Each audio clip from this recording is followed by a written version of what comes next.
하나님의 말씀은 마태복음 10장 1절에서 15절 말씀입니다. 신약 성경 15페이지 마태복음 10장 1절에서 15절 말씀 제가 읽겠습니다. 예수께서 그의 12 제자를 부르사 더러운 귀신을 쫓아내며 모든 병과 모든 약한 것을 고치는 권능을 주시니라.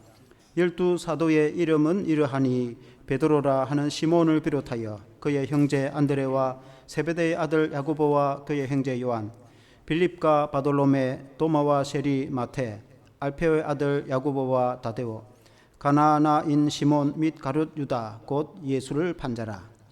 예수께서 이 12를 보내시며 명하여 이르시되 이방인의 길로도 가지 말고 사마리아인의 고을에도 들어가지 말고 오히려 이스라엘의 집에 잃어버린 양에게로 가라. 가면서 전파하여 말하되 천국이 가까웠다 하고 병든 자를 고치며 죽은 자를 살리며 나병한 자를 깨끗하게 하며 귀신을 쫓아내되 너희가 거저 받았으니 거저 주라. 너희 전대에 금이나 은이나 동을 가지지 말고 여행을 위하여 배낭이나 두벌 옷이나 신이나 지팡이를 가지지 말라. 이는 일꾼이 자기의 먹을 것 받는 것이 마땅함이라. 어떤 성이나 마을에 들어가든지 그 중에 합당한 자를 찾아내어 너희가 떠나기까지 거기서 머물라. 또 그 집에 들어가면서 평안하기를 빌라. 그 집이 이에 합당하면 너희의 빈 평안이 거기 임할 것이요 만일 합당하지 아니하면 그 평안이 너희에게로 돌아올 것이니라. 누구든지 너희를 영접하지도 아니하고 너희 말을 듣지도 아니하거든 그 집에나 성에서 나가 너희의 발에 먼지를 떨어버리라. 내가 진실로 너희에게 이르노니 심판날에 소돔과 고모라 땅이 그 성보다 견디기 쉬우리라. 아멘. 할렐루야. 제자를 파송하시는 예수님이라는 제목으로 말씀을 드리겠습니다. 예수님에게는 12 제자가 있었습니다. 12, 12라는 숫자는 이스라엘의 굉장히 중요한 숫자입니다. 7과 12를 완전 숫자라 이렇게 합니다. 그래서 이스라엘의 지파도 12 지파가 있죠. 그와 같이 예수님에게 12 제자가 있었는데 예수님은 그 12 제자를 부르셨습니다. 예수님이 나를 따르라 내가 너희로 사람을 낚는 어부가 되게 하리라 해서 부르셨는데 그것을 콜링이라고 합니다. 오늘날에도 하나님이 주님이 우리를 다 부르셨습니다. 그래서 콜링에는 두 가지가 있는데 하나는 이제 우리의 구원을 위한 콜링, 예수님을 믿어서 하나님의 자녀가 되는 그런 콜링이 있고 또 하나는 우리가 사역자로 하나님의 일꾼으로 우리를 부르시도록 그렇게 이제 하나님이 우리를 부르시는 것입니다. 어떤 사람은 목회자로, 어떤 사람은 장로로, 어떤 사람은 교회 집사로, 권사로 하나님이 교회 사역자로 부르실 때에 그 콜링이 있습니다. 그래서 우리가 하나님 말씀에 순종하여 부름 받아서 이렇게 이제 쓰임 받는 줄 믿습니다. 그래서 주님이 이렇게 이제 부르셨다면 제자들을 불러 모아서 그리고 가르치고 그리고 훈련하고 예수님의 제자가 되어서 이제는 파송을 하는 거예요. 세상에 보내어서 복음을 전하고 예수님의 사랑을 전하고 하나님의 사랑을 전하고 병든 자를 치유하고 이렇게 보내는데 그걸 파송이라고 합니다. 그래서 예수님의 그 12 제자를 다른 말로 사도라 이렇게 표현합니다. 사도라는 말을 들어봤을 겁니다. 사도라는 말은 그 헬라어 성경 원어로 아포스톨로스입니다. 아포스톨로스라는 그 뜻은 보냄을 받은 자, 예수님의 보냄을 받아서 갔다. 그 말은 오늘날 우리가 이제 뭐 다른 나라의 외국의 대사관을 국가가 대통령이 파송할 때 대사라 이렇게 하지 않습니까? 대사. 그는 이제 국가를 대신하여서 나가서 일정을 업무를 본단 말이죠. 그걸 대사인데 그와 같이 대사적 그런 이제 사명을 띈 것을 사도라 합니다. 예수님의 12 사도가 주님의 명을 받아서 나가서 주님의 뜻을 전하는 그걸 이제 사도라 한다. 오늘날 우리가 이제 헌법에는 사도라는 것은 예수님의 그 12 제자 창설 하나님의 주님의 그 첫 신약 교회를 세운 창설 멤버를 이제 사도라고 하는데 그러나 오늘날 이제 목회자나 또 복음을 전하는 전도자 또 선교사 이런 분들은 사실은 이제 사도처럼 주님께 부름을 받아서 그리고 이제 주의 종으로 세움을 받아서 훈련 받아서 나가서 복음을 전하고 하나님의 말씀을 전하는 그런 이제 사도적 사명을 감당하죠. 우리 성도들도 마찬가지죠. 우리 성도들도 하나님의 자녀로 부름을 받아서 교회에서 말씀으로 훈련을 받아서 그리고 세상에 나가서 모든 삶에서 혹은 말씀을 통해서 혹은 이제 천국을 전하고 또 지역과 사회와 국가를 위해서 기도하는 그런 사명자로 보냄을 받았어요. 여러분들도 다 보냄을 받아서 우리가 정식 이렇게 호칭의 사도는 아니지만 살아가면서 사도적 사명을 감당한다, 이렇게 볼 수 있습니다. 그래서 그 주님이 사도들을, 12제자들을 세상에 파송해서 무슨 일을 하게 하였는가, 오늘 이제 그 말씀을 전하기를 원합니다. 첫째는 천국을 전파하라, 그렇게 했습니다. 한번 같이 봅시다. 천국을 전파하라. 예수님의 12사도가 세상에 나가서 해야 될 일을 주님이 이렇게 하라고 가르쳐 주셨습니다. 그래서 오늘 읽은 그 7절 말씀에 보면은 가면서 전파하여 말하되 천국이 가까웠다 하고, 천국을 전하라. 성경에 천국이라는 말이 많이 나옵니다. 지난주에도 천국에 대해서 말씀을 드렸죠. 우리가 이제 새가족대 가니까 천국이라는 것은 우리가 죽으면 가는 곳이 천국이죠. 천국과 지옥이 있습니다. 그래서 천국이라고 하고, 이 땅에서 예수님을 믿어서 하나님의 자녀가 된 성도, 우리를 하나님의 백성이라고 합니다. 조금 전에 찬송한, 우리가 왕이신 나의 하나님 찬송한 것처럼 하나님을 나의 왕으로 믿는 사람들, 성도죠. 그걸 하나님의 백성, 그 하나님의 백성들이 모인 공동체를 하나님의 나라라고 합니다. 그래서 하나님의 나라와 천국은 그런 같은 의미죠. 우리나라 말로 천국 하면은 우리가 죽어서 가는 곳을 흔히 이해를 하는데, 사실 같은 의미로 하나님의 나라라고 하면, 하나님의 나라는 우리가 죽으면 가는 곳도 천국이고, 이 땅에 예수를 믿어서 교회 공동체 이 모두가 다 하나님이 다스리는 나라, 하나님의 나라인 줄로 믿습니다. 그러나 예수님을 믿지 않는 사람들은 하나님을 왕으로 모시지 않습니다. 그러니까 하나님의 나라 백성이라고 할 수 없죠. 그래서 믿지 않는 그들이 세상 바깥에 있기 때문에 하나님의 나라 안에 들어오도록, 예수님을 믿어서 하나님의 나라 안에 들어오고 구원을 얻고 영생을 하도록 우리가 그들에게 천국을 전하고 예수님을 전파하는 줄로 믿습니다. 그래서 이 예수님의 공생에, 다시 말하면 복음서에서는 천국을 주제로, 하나님의 나라의 주제로 전파를 합니다. 이제 이게 사도행전으로, 이제 예수님이 승천하신 후에는 사도행전은 주 예수를 전파라.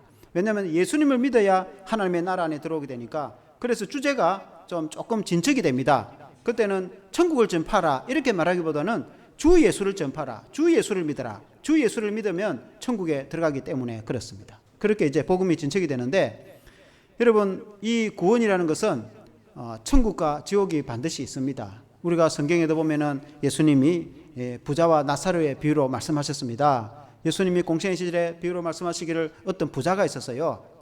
부자가 돈이 많으니까 호의하석합니다. 잘 먹고 떵떵거리고 삽니다. 그런데 한 가난한 거지 나사로가 있었습니다. 그 이름이 나사로입니다. 나사로는 얼마나 가난한지 상처가 나도 잘 치료하지 못하고 있는데, 그 이제 마을을 지나가면 개들이 그 흔대를, 상처를 핥을 정도로 그렇게 가난한 사람이었습니다. 그래서 거의 좀 얻어먹기도 하고 그렇게 살아가는 사람인데, 두 사람 다 죽었단 말입니다. 그래서 죽어서 아마 이 나사로는 하나님을 믿었던 것 같습니다. 그래서 나사로는 천국에 가고 부자는 지옥에 가게 되었습니다. 그래서 아브라함의 품에 안긴 나사로가 얼마나 행복한지, 이 세상에서는 좀 힘들고 가난하고 지치고 못 살고 그랬지만은, 오늘 같으면은 예수님을 믿어서 그리고 영원한 천국에 갔으니까, 천국에는 더 이상 아픔과 슬픔과 죽음도 없는 그 영원한 천국에서 행복하게 아브라함의 품에서 살아가고 있는데, 지옥 간 그 부자는 얼마나 고통스러운지, 뜨거운 불에 얼마나 고통스러운지, 누가 손가락에 물 한 방울만 찍어주면 좋겠다. 그래서 아버지 아브라함이여 나사로에게 명해서 물 한 방울만 좀 찍어주어서 내 혀를 시원케 하면 얼마나 좋겠느냐. 그러니까 그 천국과 지옥은 너무나 이렇게 간격이 막혔기 때문에 오갈 수도 없는 것이죠. 그래서 그 부자가 그런 말을 합니다. 나는 어차피 지옥 왔으니까 이 세상에 땅 위에 우리 형제 오형제가 있는데, 그곳에 가면은 이 죽은 나사로가 살아서 가면은 천국과 지옥이 있으니까 죄를 회개하고 하나님을 믿으라고, 예수님을 믿으라고 가서 전도하면은 믿지 않겠나. 나는 어차피 지옥에 왔지만 우리 형제들이라도 이렇게 고통스러운 지옥에 오지 않게 좀 해주면 좋겠냐고 하니까, 그래서 뭐라고 말씀하시냐면, 그 땅에 다 모세 같은 전도자가 있다. 목사님도 있고 전도사님도 있고 선교사님도 있고 다 집사님들이 다 전도를 하는데, 그 전도를 받아서 예수를 믿으면 구원을 얻겠지만은, 그러나 그 사람들이 전하는데도 믿지 않으면은 죽은 자가 살아나가서 전해도 안 믿을 거다. 그렇게 말씀했습니다. 그러니까 여러분, 우리의 전도가 얼마나 중요합니까? 저와 여러분들이 목사뿐만 아니라 여러분들이 나가서 복음을 전할 때에 죽었다가 살아난 사람이 전하는 것보다도 우리의 전도에 효력이 있으니까 여러분, 저와 여러분들은 천국이 있다고 전해야 되는 줄로 믿습니다. 예수님이 십자가에 달려 죽으실 때에도 두 강도가 양쪽에서 함께 십자가에 매달렸잖아요. 예수님은 가운데 매달리고 세 사람이 같이 매달렸거든. 그때에 이제 한편 강도는 마지막에 죄를 회개하고 예수님을 믿습니다. 그래서 예수님 보고 주님이시여 정말 주님의 나라에 임할 때에 나를 기억하옵소서. 그는 마지막 죽을 때에 회개하고 예수님을 믿었어요. 그 두 강도는 평생에 죄를 짓고 강도짓하는 나쁜 그런 강도였습니다. 그러나 그 한편 강도는 마지막 죽을 때에 죄를 회개하고 예수님을 믿고 영접했습니다. 그래서 주님 말씀하시기를 오늘 네가 나와 함께 낙원에 있으리라. 그 낙원은 천국에서, 우리 몸은 비록 죽지만은 영혼이 천국에서 네가 나와 함께 낙원에 있으라고 그렇게 말씀했습니다. 그러나 그 다른 한편 강도는 당신이 메시아고 그리스도면은 당신도 살아나고 우리도 한번 살려내봐라 하고 오히려 예수님을 비방하고 그렇게 했습니다. 그러나 그 사람은 구원을 받지 못했습니다. 그와 같이 마지막이라도 자신의 죄를 회개하고 예수님을 영접하면은 구원받는 줄로 믿습니다. 그리고는 주님이 분명히 말씀했습니다. 천국과 지옥이 있다고 말씀했습니다. 그래서 천국을 전파라. 예수님이 제자들에게 하신 말씀은 가면서 천국을 전파라. 천국이 가까웠다고 하라. 그래서 사랑하는 성도 여러분, 저와 여러분들도 우리가 살아가면서 혹은 우리가 또 특별한 경우에 혹은 우리가 친구들이나 이웃들에게 여러분 천국이 있다고, 예수님을 믿으면 우리가 죄 용서받고 구원받는다고 그렇게 전해야 되는 줄로 믿습니다. 두 번째는 병든 자를 고치라. 주님이 그렇게 말씀했습니다. 지난주에도 우리가 예수님의 3대 사역에 말씀하시면서 예수님은 가르치는 사역과 전도 사역과 치유 사역을 했습니다. 그래서 예수님의 제자된 우리 성도는, 교회는 그 3대 사역을 한다고 말씀했지 않습니까? 오늘에도 마찬가지로 예수님이 제자들을 보내서 예수님이 하신 그대로 가서 너희도 전도하고 그리고 병든 자를 고치라. 한번 따라해 봅시다. 병든 자를 고치라. 8절 말씀에 이렇게 말씀했습니다. 8절 한번 같이 읽어보겠습니다. 시작. 병든 자를 고치며 죽은 자를 살리며 나병한 자를 깨끗하게 하며 귀신을 쫓아내되 너희가 거저 받았으니 거저 주라. 여기 보니까 제자들을 파송하면서 병든 자를 고치며, 그러면 치유 사역을, 예수님의 이름과 예수님에게는 권능과 능력이 있습니다. 그래서 예수님의 이름에는 권세가 있습니다. 예수님의 이름으로 기도를 하면 기적이 일어납니다. 근데 거기에 꼭 필요한 것이 있습니다. 그것은 믿음입니다. 정말 오늘날에도 마찬가지입니다. 예수님의 제자들에게도 마찬가지고 오늘날에도 정말 예수님을 믿고 기도하면 치유의 기적이 일어나는데, 왜냐하면 오늘 읽은 10장 1절에 이렇게 말씀했습니다. 예수께서 그의 12제자를 부르사 더러운 귀신을 쫓아내며 모든 병과 모든 약한 것을 고치는 권능을 주시니라. 병든 자를 고치는 권능을 줬대. 주님이 제자들을 파송할 때에 능력도 주지 않고 가서 해봐라 그렇게 한 것이 아니고 능력과 권세를 주고 그리고 가서 치료해봐라 그렇게 말했대. 군인들을 보내는데 총을 주고 이 탄약을 주고 무기를 주고 가서 싸우라 그래야지, 무기도 안 주고 가서 한번 싸워봐라. 어떻게 싸우겠어요? 다 죽지. 마찬가지로 우리 주님도 다 알고 있단 말입니다. 주님이 제자들을 보낼 때 권능, 다시 말하면 능력을 주고 가서 고치라. 그럼 오늘날에는 없어졌느냐? 그렇지 않습니다. 오늘날에도 저와 여러분들은 다 예수님의 제자들입니다. 예수 믿는 성도들은 목사님만 제자가 아니라 오늘날 신약교회 예수님 믿는 모든 성도는 다 예수님의 제자입니다. 그래서 예수님의 제자들에게 이미 능력을 칼을 쥐어줬단 말입니다. 저와 여러분들은 이미 칼 쥐고 있단 말입니다. 그러면 그 칼이 뭐냐? 예수님의 이름이에요. 예수님에게 능력이 있는 겁니다.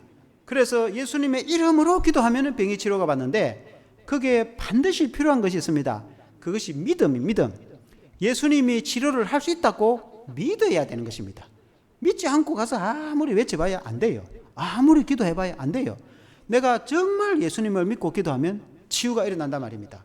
왜냐하면 예수님은 지금도 살아계시기 때문에, 예수님은 어제나 오늘이나 영원토록 동일하시고 예수님은 지금도 살아계시기 때문에 정말 내가 예수님을 믿고 예수님의 이름으로 기도하면 치유가 일어나고 회복이 됩니다. 여러분 그걸 믿으시기를 바랍니다. 그래서 전도할 때 우리가 그렇게 기도를 합니다. 혹은 여러분이 아플 때 그렇게 기도하시기 바랍니다. 혹은 다른 사람이 아플 때 그렇게 간절히 기도해 주시기 바랍니다. 그러면 나는 새가족이고 교회 난지 얼마 되지도 않고 목사님이나 장로님처럼 그렇게 믿음도 없는데 어떻게 그게 가능하냐? 그렇지 않습니다. 그는 목사나 장로의 능력으로 치료를 하는 것이 아니고 예수님의 능력으로 치료를 하기 때문에 똑같은 예수님이지 목사님이 믿는 예수님이나 여러분이 믿는 예수님이 다릅니까? 그 예수님은 똑같은데 그러니까 그냥 똑같이 믿고 기도하는 거는 그 똑같은 거예요. 그러니까 여러분이 아무리 새가족이나 아무리 오래된 성도나 그 아무 관계가 없어요. 그러니까 누가 얼마나 제대로 잘 믿고 기도하느냐 그게 중요한 것이지. 여러분 그래서 예수님을 잘 믿으시길 바랍니다. 예수님을 시시하게 믿으면 안 된단 말입니다. 예수님을 잘 믿고 기도하면 그 적이 일어납니다. 예수님이 죽은 자도 살리라고 했습니다. 예수님은 죽은 자도 살렸습니다. 죽은 나사로도 살리고 예수님의 제자들도 그렇고 바울도 그렇고 많은 경우에 선교 역사에 죽은 자도 살아나고 그렇게 합니다.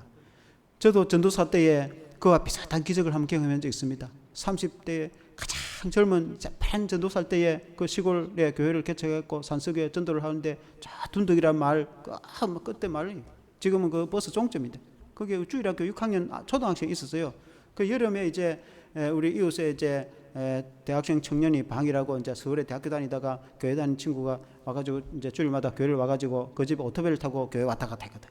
그 내가 신방 간다고 오토바이 좀 빌려달라는 게 빌려주더라고. 그 오토바이 타고 이제 여름에 신방을 그 주일학교 신방을 갔단 말입니다. 차 둔덕이란 그 산서에 그 이제 마을에 신방을 갔는데 그 초등학교 6학년 학생을 만났어요. 그래서 예수님 잘 믿으라 하고 막 그러는데 그 이제 마을 종점에 버스 종점에 큰 마당이 있어요.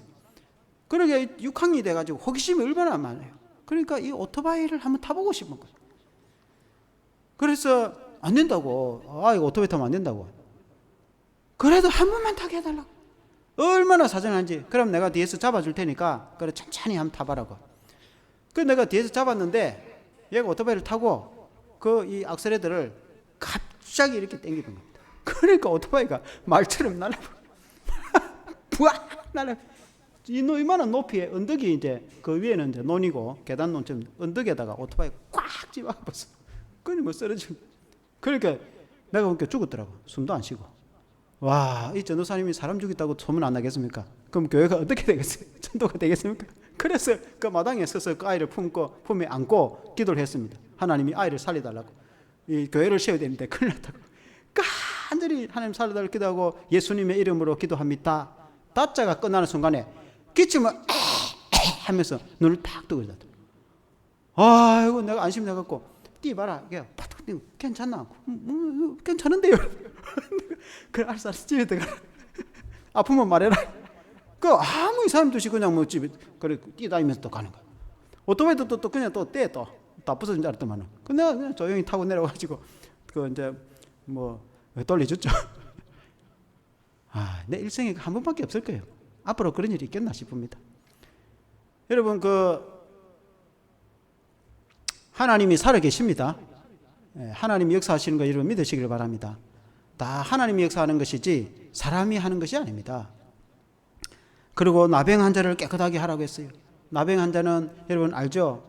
이렇게 손이 문드러지고 그렇게 합니다. 오늘날은 과학이 발달해가지고 다 이렇게 이 얼마나 나병이 이제 전염성이 있어서 문제인데 나병을 이렇게 1871년 이 노르웨이 이제 의사가 병균을 발견해갖고 한센이라는 사람이 그래서 치료약을 개발해가지고 지금은 감기약 치료하듯이 깨끗하게 치료해버립니다.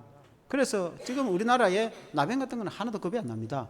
그러나 그때 이 시대만 해도 나병은 굉장히 무서운 병입니다. 그래서 나병이 들면은 손이 문드러지고 그렇게 하기 때문에 마을에 격리돼가지고 저 굴에서 살고 가족들이 이제 음식을 가져가지고 줄에 매달아가 주면은 그 음식 먹고 또 살고 매일 음식을 가서 줄에 매달아주고 자기들은 토굴에 살고 그렇게 구별되어 사는 사람입니다. 그런데 예수 믿는 제자들이 가서 그 사람들을 위해서 기도하니까 그 나병이 깨끗하게 나은 겁니다. 우리나라에 130년 전에 호주 선교사님들 우리나라에 들어왔을 때에 부산에 맥켄시 선교사님이 있었습니다. 호주 선교사님인데 맥켄시 선교사님이 이제 부산에 상해원이라는 그 나병 환자가 엄청난 아마 수백 명 혹은 1000명이 넘는 나병 환자가 모여 공동체가 있었어요. 그 사람들을 먹이고 그 사람들을 입히고 그 사람들 성경 가르치고 그런 상해원이 있었어요. 그 사람들이 돈이 어디 있습니까? 그러니까 그 사람들 대하기도 힘들 텐데 그 사람들 이제 그때는 자기들이 약이 있으니까 우리나라는 약이 없으니까 그는 이제 그 당시에도 자기들이 발전됐으니까 약을 가져갖고 나병을 또 치료를 했단 말입니다. 그러니까 치료가 된 사람은 상해원에서 나가고 또 저 외부에서 부산 경남에 있는 사람은 그걸로 우 가가지고 또 막 치료받고 나가고 글쎄 이제 그거 가서 예수 믿어가지고 전국 각지에서 이 사람이 이제 신앙생활을 하고 실제로 있었어요. 그리고 1920년대에 손양원 목사님 전도사 때에 그곳에서 전도사로 그 이제 교회가 있었거든요. 교회하고 상해원이 같이 있었거든요. 전도사로 봉직을 했단 말입니다. 그래서 손양원 목사님 이름 잘 알죠. 나중에 목사가 돼가지고 여수의 애양원이 나한자 공동체거든요. 그 여수 애양원에 지금도 그 여수 애양원이 있습니다. 그 마을에 가면은 이제 그 선교사 의사님들이 상주를 하고 이제 손양원 목사님은 목양을 하고 그 사람들에게 말씀을 가르치고 사랑으로 가르치고 그리고 이제 의사 선교사님들은 치료하고 그렇게 했지 않습니까? 그러니까 그 손양원 목사님이 그 상해원에 사역을 한 경험이 있어가지고 그걸 계기로 해가지고 손양원 목사님을 목사 안수 받을 때 청빙을 해가지고 여수 애양원에 가서 목사가 됐거든요. 애양원교회 목사가 됐거든요.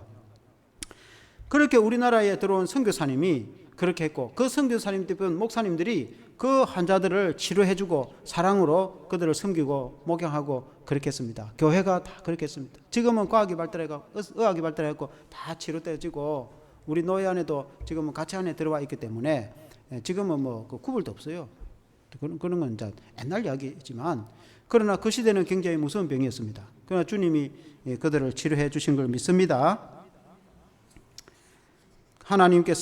주님께서 나병 환자를 깨끗하게 하고 귀신을 쫓아내고 귀신도 기도하니까 나가지 않습니까? 그리고는 너희가 거저 받았으니 거저 주라 그렇게 말씀했습니다. 그래서 예수님의 제자들이 나가서 전도를 하는데 귀신 들린 사람을 만난 거예요. 그래서 간절히 기도하니까 귀신이 나갔습니다. 그 얼마나 기쁩니까? 그리고서 이제 다 전도를 마치고 제자들이 예수님에게 와가지고 보고를 하는 겁니다. 우리가 기도하니까 귀신이 나가고 그렇게 합시다. 그러니까 예수님이 나도 다 안다. 예수님은 다 알고 계시거든요. 모든 걸 알고 있습니다.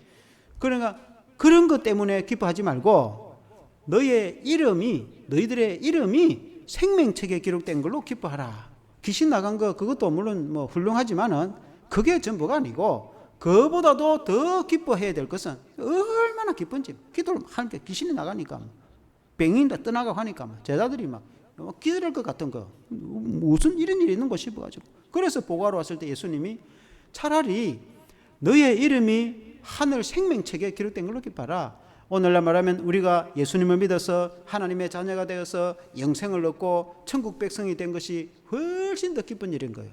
여러분들이 그걸 믿으시기를 바랍니다.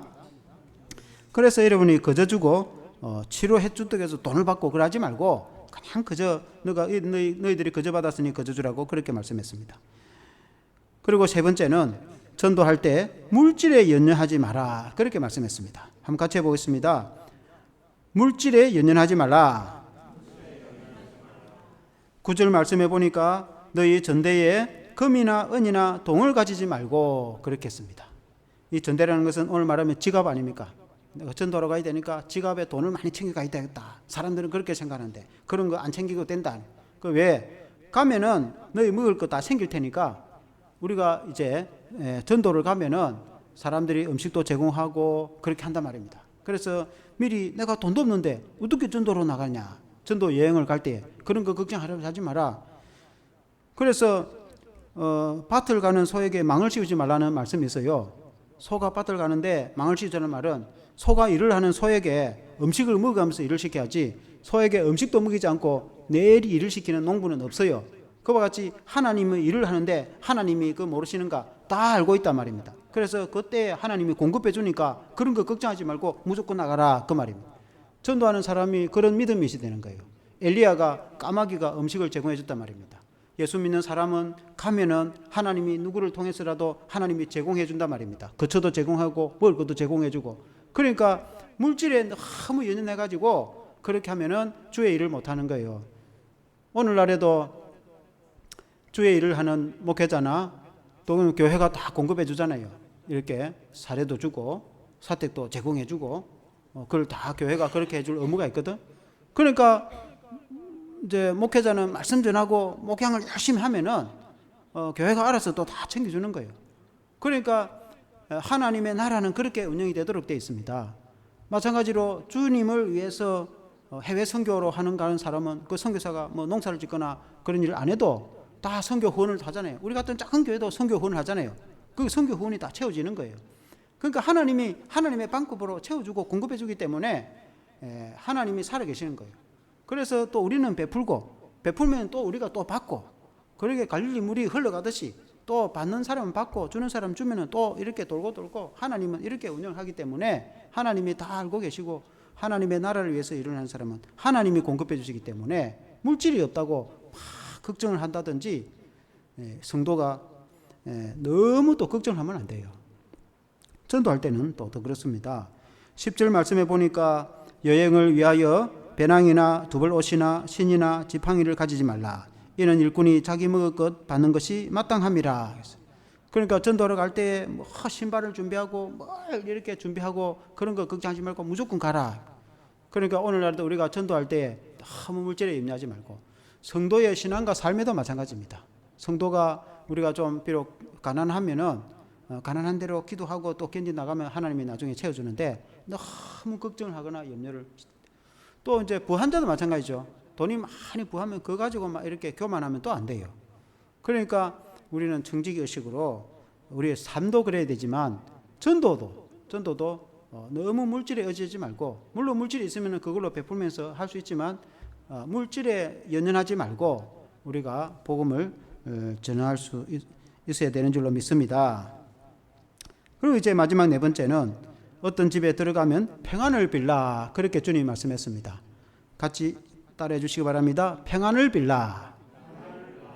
전도를 가다가 너희를 영접하면은 그 집을 위해서, 그 집의 복을 위해서, 평안을 위해서 빌라. 하나님이 그 집에 복을 준다, 그런 의미인데 11절 말씀해 보면은 어떤 성이나 마을에 들어가든지 그 중에 합당한 자를 찾아내어 너희가 떠나기까지 거기서 머물라. 이 이제 그때 고대 사회에는 순회 전도자가 많았어요. 그 실제로 전도하러 가면은 나그네를 영접해 가지고 또 거처도 제공해 주고 먹을 것도 제공해 주고 그렇게 많이 했습니다. 우리 어릴 때도 보면은 이 길이 멀어서 걸어서 가는, 그때는 교통이 좀 적을 때 걸어서 가면은 밤에 이제 마을에 들어오면은 우리 집에도 지나가는 사람이 자고 가기도 막 했습니다. 그러면 이제 우리 어머니가 음식을 제공해 주고 또 그 다음 날 가고, 뭐 옛날에는 그런 일이 많이 있었거든요.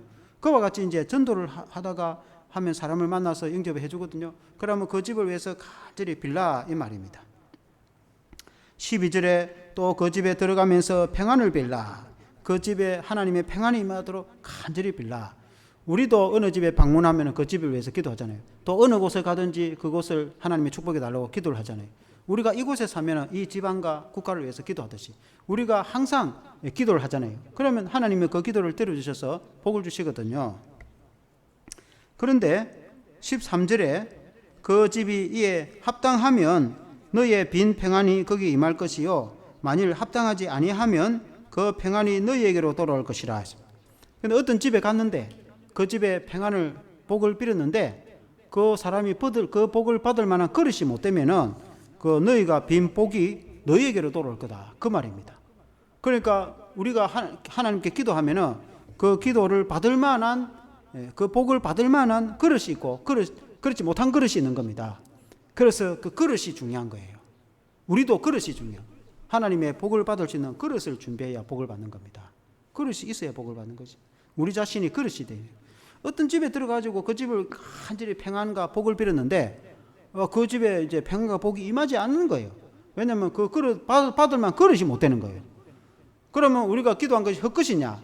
너희가 기도한 것이 너희에게로 돌아올 것이다. 오늘 우리가 교회 생활할 때 우리가 성도들이 기도를 많이 합니다. 성도들이 간절히 다른 사람을 위해서 기도도 하고 국가와 민족을 위해서 기도하고, 그리고 그걸 이제 중보기도로 합니다. 내 기도 제목을 막 하는 거는 그건 중보 기도가 아니에요. 그건 자기 기도 제목을 하는 거고, 자기와 자기 가족, 자기를 위해서 하는 기도 말고 다른 사람을 위해서 막 기도를 하는 걸 중보 기도를 한단 말입니다. 그리고 다른 사람을 위해서 기도를 성도들은 많이 합니다. 여러분도 많이 하시기 바랍니다. 자기 기도도 해야 되지만 주로 신앙이 오래된 사람은 자기 기도는 제일 마지막에 해요. 그리고 다른 사람을 위해서 기도를 막 하고, 그리고 자기 기도를 많이 마치고 그렇게도 합니다.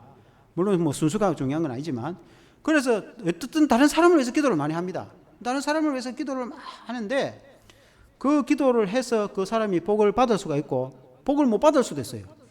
복을 못 받는 거는 받을 그릇이 안 되는 거예요. 그러면 그렇게 경상도 말로 쇠가 빠지게 기도해서 그럼 다 헛것이냐? 그렇지 않습니다.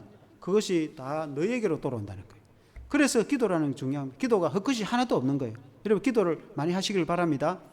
그래서 기도를 해서 그 사람, 그 가정에 복을 받도록 그렇게 기도를 이제 합니다. 특히 전도로 가면은 그렇게 기도하라, 그렇게 이제 당부를 한 거예요. 이런 말씀을 여러분이 잘 들어놨다가 여러분이 앞으로 우리가 전도를 할 때에 그리고 어떤 집에 방문하면 그 집을 위해서 기도를 해야 되겠죠. 그러니까 이 말씀을 잘 기억을 하시길 바랍니다. 그리고 결론적으로 마지막에 믿지 않는 도성에서는 먼지를 떨어버리라, 그렇게 말씀했습니다. 14절 말씀에 보면은 누구든지 너희를 영접하지도 아니하고 너희 말을 듣지도 아니하거든 그 집이나 성에서 나가 너희 발에 먼지를 떨어버리라. 성이라는 것은 옛날에 큰 성이, 도시에는 성이 있어가지고 전쟁 나면은 보호를 했단 말이에요. 그러나 성이 없는 마을은, 저 촌락 같은 거는 성이 없어요. 그러니까 그런 마을도 있어요. 오늘 같으면 성이 있다는 말은 오늘 도시, 그냥 마을, 촌락이다 말은 그냥 시골, 그런 이제 그걸 볼 수 있어요. 근데 이제 도시로 가든지 시골로 가든지 가가지고 전도를 했는데 아무리 전도해도 그 사람 믿지를 않는 거예요. 아무리 주 예수를 믿어라 그래야면 천국 간다고, 구원받는다고 아무리 외치고 이야기도 그 사람들 안 믿어. 그러면 그 성에서 나올 때 발에 먼지를 털어버리라. 먼지를 턴다는 것은 유대인들에게 풍습은 결배를 한다는 거예요. 유대인들이 이방인들하고 결배를 할 때, 유대인하고 이방인들이 이렇게 뜻이 맞지 않아서 결배를 할 때 발에 먼지를 털어버리는 거예요. 그러니까 끝이 되는 거예요. 결배를 할 때 이 발에 먼지를 털어버리거든요.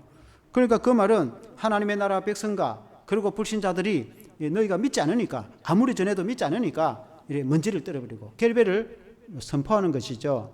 그와 같이 하나님이 다 아시고 하나님이 구원할 자 구원하고 하나님이 끝까지 믿지 않으면 심판을 받는다, 그렇게 말씀했죠. 그래서 그들이 나중에 심판을 받을 때는 소돔 고모라보다 더 힘들게 될 것이라고 그렇게 이제 성경에 말씀했습니다. 그러므로 우리가 복음 전도가 시급하죠. 왜냐하면 이 수많은 사람들이 예수를 믿고 천국의 구원을 받아야 되기 때문에 복음 전도가 시급한 거예요. 우리가 그 전도만 모든 것에 매달려 가지고 다 할 수는 없지만, 여러분이 세상에 바쁜 일도 많겠지만은, 그러나 우리가 일생을 살아가면서 꼭 잊지 말아야 될 것은 반드시 내가 전도를 해서 하나님 나라 복음을 전파를 해야 된다라는 생각은 하고 여러분 살아야 될 줄로 믿습니다. 영혼군이 중요하기 때문에. 한번 기도하겠습니다. 하나님 아버지, 우리 예수님이 제자들을 파송할 때에 너희는 가서 이렇게 하라고 당부를 하셨습니다. 그 제자들에게 하신 말씀은 오늘날 우리들에게 똑같이 하신 말씀인 줄로 믿습니다. 가서 천국을 전파하고 병든 자를 치유하고 평안의 평안을 비는 그런 모든 사역을 우리가 감당할 수 있도록 은혜를 베풀어 주시기를 원합니다. 하나님, 우리가 세상을 살아가면서 너무 물질 때문에 걱정하거나 연연하지 않도록 도와주시고 살아계신 하나님을 의지하도록 도와주시기를 원하며, 가장 중요하고 시급한 영혼 구원 전도가 얼마나 중요한지 우리 주님이 말씀하셨고, 주님이 자들을 파송할 때에 권능과 능력을 주셨다 하셨으니 오늘날에도 우리 예수님은 어제나 오늘이나 영원토록 동일하셔서 살아계신 주님이신 줄로 믿습니다. 예수님의 이름에 능력과 권세가 있는 줄로 믿습니다. 우리가 예수님을 잘 믿어서, 먼저는 우리 자신이 예수님을 잘 믿어서 믿음 위에, 반석 위에 굳게 서도록 도와주시고, 또 우리가 복음을 전하거나 우리가 무슨 일을 하더라도 예수님의 이름으로, 우리가 기도하더라도 예수님의 이름으로, 우리가 치유를 하더라도 예수님의 이름으로, 예수님의 이름과 능력과 권세로, 권능으로 사명을 감당하도록 도와주시옵소서. 예수님의 이름으로 기도합니다. 아멘.